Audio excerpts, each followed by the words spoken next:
नमस्कार, पिंकल मेहरा दोगरा जर्नलिस्ट में एक दफ़ा पुनः आपसे जुड़े हैं। आपको बताते चलें कि पिछले 2 दिनों से इलेक्शन कमीशन ऑफ इंडिया जो है वो जम्मू कश्मीर के दौरे पर थे और जहां पर उन्होंने विभिन्न राजनीतिक दलों और संगठनों से मुलाकात की थी। आज इस दौरे का आखिरी दिन था और आज वो जम्मू के रेडिसन ब्लू होटल में पहुंचे थे।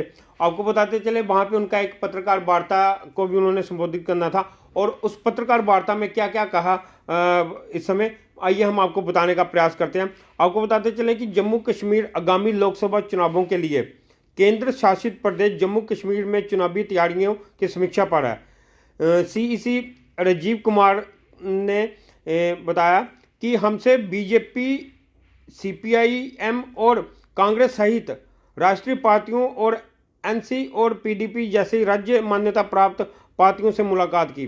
पार्टियों ने कहा कि चुनाव पूरी तरह से निष्पक्ष, पारदर्शिता होनी चाहिए और कोई भेदभाव नहीं होना चाहिए।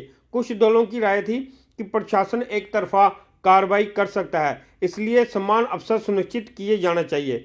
वह ये भी कहते हैं कि चुनाव जल्द से जल्द कराए जाएं। पार्टियों ने ये भी कहा कि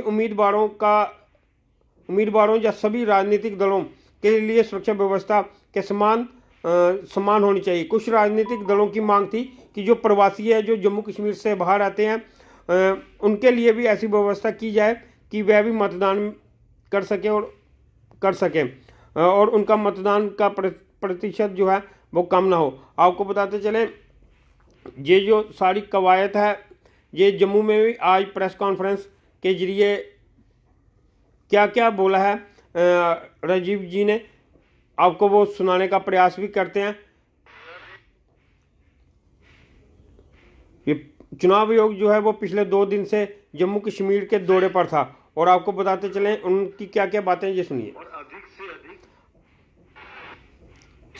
इससे पहले भी चुनाव आयोग है वो समय समय पर जम्मू कश्मीर का दौरा जो है वो करता रहा है। लोगों का जो बीच में नुमाइंदे हैं उनको रहना चाहिए, आवामी हक मिलना चाहिए और चुनाव जल्दी से जल्दी कराए जाने चाहिए। तो हमसे नेशनल पार्टीज में बीजेपी, सीपीआईएम और इंडियन नेशनल कांग्रेस मिलने आई और उसके अलावा स्टेट रिकॉग्नाइज्ड पार्टी में नेशनल कॉन्फ्रेंस, जेके, पीडीएफ, पीडीपी पार्टी भी मिलने आए। तो इन्होंने हमसे क्या मांग की है, मैं पहले उनकी तरफ से आपको बताता हूं। पार्टीज का कहना था कि चुनाव बिल्कुल निष्पक्ष और पारदर्शी तरीके से कराए जाएं, उसमें भेदभाव ना हो। कुछ पार्टियों को ऐसा सोचना था कि प्रशासन एक तरफ कार्य कर सकता है, इसलिए ये निश्चित किया जाए कि वो लेवल प्लेइंग फील्ड सुनिश्चित करें। उनका ये भी कहना था, लगभग सबका, काफी लोगों का, कि हालात ठीक होने की वजह से पीपल्स रिप्रेजेंटेटिव को सामने आना चाहिए, लोगों का जो बीच में नुमाइंदे हैं उनको रहना चाहिए, आवामी हक मिलना चाहिए और चुनाव जल्दी से जल्दी कराए जाने चाहिए। चुनाव में लेवल प्लेइंग फील्ड मैंने बताई शुरू हो। पार्टीज का ये भी कहना था कि जो सिक्योरिटी का अरेंजमेंट कैंडिडेट्स को या पॉलिटिकल पार्टी को मिलता है वो सबको समानता से नहीं मिल रहा है। कुछ पार्टी को ज्यादा मिल रहा है, कुछ को उतना नहीं मिल रहा है, वो भी उन्हें सबको मिलना चाहिए ताकि वो खुल के अपनी कैंपेनिंग कर सकें। उन्होंने कुछ ऐसे भी अपने तजुर्बे साझा किए चुनावों के संबंध में जो डीडीसीए के चुनाव के समय में आए थे, जिसमें उनका कहना था कि लेवल प्लेइंग फील्ड नहीं हो पाई थी, बहुत से कैंडिडेट्स को निकलने नहीं दिया गया, इस टाइप की चीजें उन्होंने हमसे कही। एक नेक्स्ट पॉइंट उनका कहना था कि जब हम कुछ परमिशंस लेने जाते हैं या सुविधाएं लेने जाते हैं तो उसमें डिस्क्रिमिनेशन का स्कोप प्रशासन के पास रहता है, तो हमें सबको बराबर समानता के साथ में सुविधाएं मिलनी चाहिए। कुछ पॉलिटिकल पार्टी का ये मांग था कि जो माइग्रेंट्स हैं उनकी व्यवस्था की जाए, वो जहां भी हैं कैंप्स में उनको अच्छे से वोटिंग कराई जाए, उनकी वोटिंग परसेंटेज कम होती है। उनका कहना था कि जम्मू में भी है, दिल्ली में भी है और श्रीनगर में भी है। एक मांग ये भी थी कि जो पार्लियामेंट्री कॉन्स्टिट्यूएंसीज हैं उनका चुनाव एक ही पार्लियामेंट्री कॉन्स्टिट्यूएंसी का एक ही चरण में कराया जाए, अलग अलग चरणों में ना कराया जाए।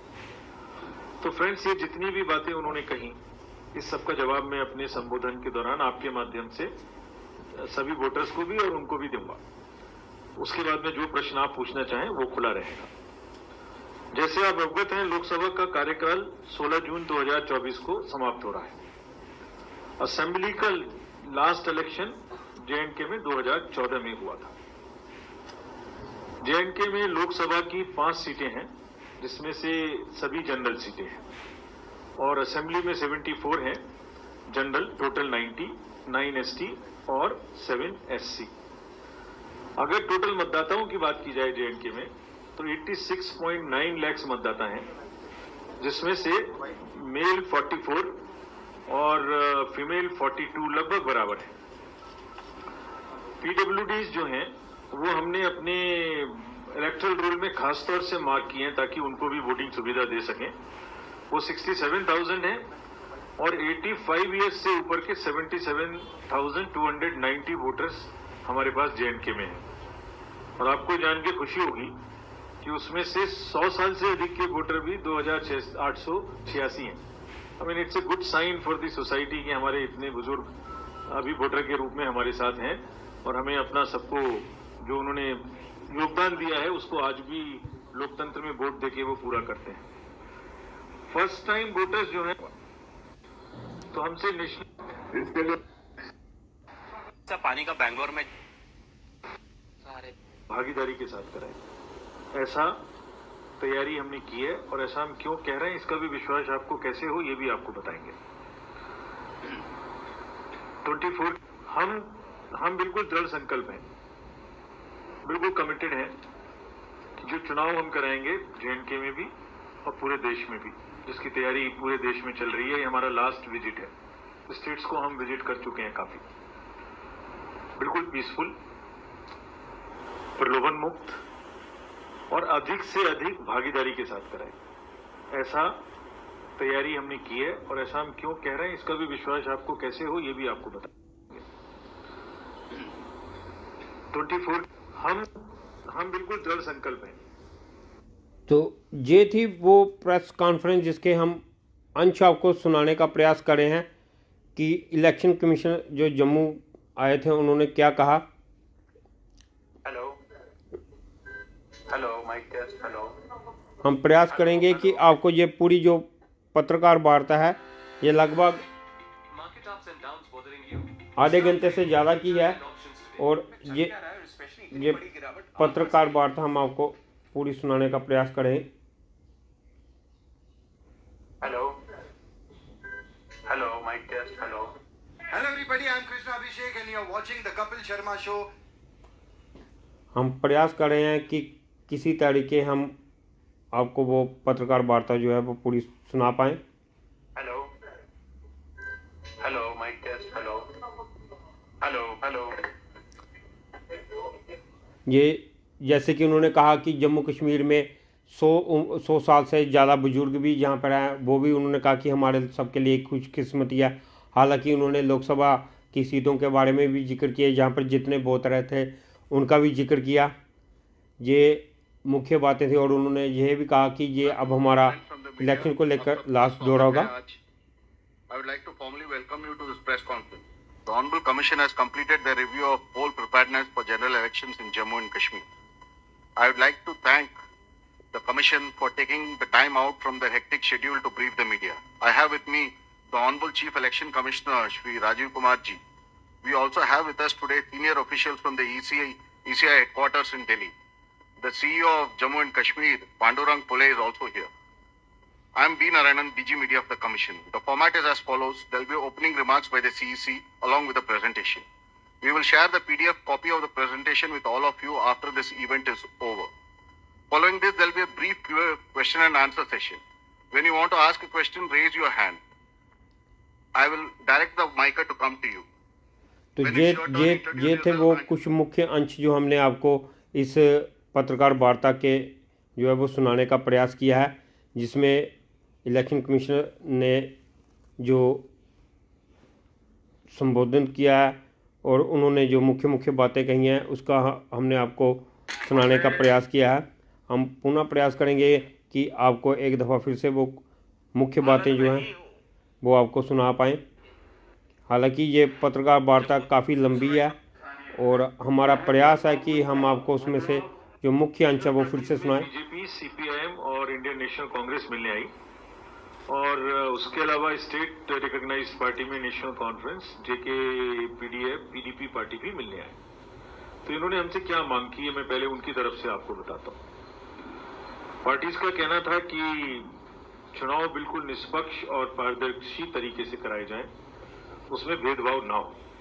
कुछ पार्टियों को ऐसा सोचना था कि प्रशासन एक तरफ कार्य कर सकता है, इसलिए ये निश्चित किया जाए कि वो लेवल प्लेइंग फील्ड सुनिश्चित करें।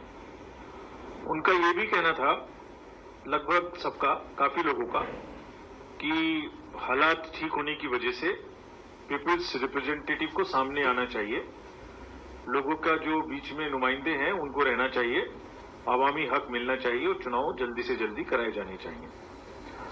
चुनाव में लेवल प्लेइंग फील्ड मैंने बताई शुरू हो। पार्टीज का ये भी कहना था कि जो सिक्योरिटी का अरेंजमेंट कैंडिडेट्स को या पॉलिटिकल पार्टी को मिलता है वो सबको समानता से नहीं मिल रहा है। कुछ पार्टी को ज्यादा मिल रहा है, कुछ को उतना नहीं मिल रहा है, वो भी उन्हें सबको मिलना चाहिए ताकि वो खुल के अपनी कैंपेनिंग कर सकें। उन्होंने कुछ ऐसे भी अपने तजुर्बे साझा किए चुनावों के संबंध में जो डीडीसीए के चुनाव के समय में आए थे, जिसमें उनका कहना था कि लेवल प्लेइंग फील्ड नहीं हो पाई थी, बहुत से कैंडिडेट्स को निकलने नहीं दिया गया, इस टाइप की चीजें उन्होंने हमसे कही। एक नेक्स्ट पॉइंट उनका कहना था कि जब हम कुछ परमिशंस लेने जाते हैं या सुविधाएं लेने जाते हैं तो उसमें डिस्क्रिमिनेशन का स्कोप प्रशासन के पास रहता है, तो हमें सबको बराबर समानता के साथ में सुविधाएं मिलनी चाहिए। कुछ पॉलिटिकल पार्टी का ये मांग था कि जो माइग्रेंट्स हैं उनकी व्यवस्था की जाए, वो जहां भी हैं कैंप्स में उनको अच्छे से वोटिंग कराई जाए, उनकी वोटिंग परसेंटेज कम होती है। उनका कहना था कि जम्मू में भी हैं, दिल्ली में भी हैं और श्रीनगर में भी हैं। एक मांग ये भी थी कि जो पार्लियामेंट्री कॉन्स्टिट्यूएंसीज हैं उनका चुनाव एक ही पार्लियामेंट्री कॉन्स्टिट्यूएंसी का एक ही चरण में कराया जाए, अलग अलग चरणों में ना कराया जाए। तो फ्रेंड्स, ये जितनी भी बातें उन्होंने कही, इस सबका जवाब मैं अपने संबोधन के दौरान आपके माध्यम से सभी वोटर्स को भी और उनको भी दूंगा। उसके बाद में जो प्रश्न आप पूछना चाहें वो खुला रहेगा। जैसे आप अवगत हैं, लोकसभा का कार्यकाल 16 जून 2024 को समाप्त हो रहा है। असेंबली का लास्ट इलेक्शन जेएंडके में 2014 में हुआ था। जेएंडके में लोकसभा की 5 सीटें हैं, जिसमें से सभी जनरल सीटें हैं, और असेंबली में 74 हैं जनरल, टोटल 90, 9 एसटी और 7 एससी। अगर टोटल मतदाताओं की बात की जाए जेएंडके में तो 86.9 लाख मतदाता हैं, जिसमें से मेल 44 और फीमेल 42 लगभग बराबर है। पीडब्ल्यूडीज जो हैं वो हमने अपने इलेक्टोरल रोल में खासतौर से मार्क किए हैं ताकि उनको भी वोटिंग सुविधा दे सकें। वो 67,000 है और 85 ईयर्स से ऊपर के 77,290 वोटर्स हमारे पास जेएंडके में हैं। और आपको जान के खुशी होगी कि उसमें से 100 साल से अधिक के वोटर भी 2,886 हैं। I mean it's a good sign for the society कि हमारे इतने बुजुर्ग अभी वोटर के रूप में हमारे साथ हैं और हमें अपना सबको जो उन्होंने योगदान दिया है उसको आज भी लोकतंत्र में वोट देके वो पूरा करते हैं। फर्स्ट टाइम वोटर्स जो हैं, तो ये थी वो मुख्य बातें जो इस पत्रकार वार्ता में कही गई, और हमारा प्रयास रहेगा कि इस पत्रकार वार्ता का जो और भी मुख्य बातें होंगी वो भी हम आपको सुनाने का प्रयास करें कि राजीव कुमार जो हैं उन्होंने क्या क्या कहा। हालांकि ये पूरी पत्रकार वार्ता लगभग 1 घंटे की रही है और हमने उसमें से कुछ अंश निकालकर आप तक पहुंचाने का प्रयास किया। अब आपको ये हमारा प्रयास कैसा लगा, अपनी राय कमेंट बॉक्स में दीजिएगा। इस तरह के और अपडेट के लिए देखते रहिए डोगरा जर्नलिस्ट टीवी। नमस्कार।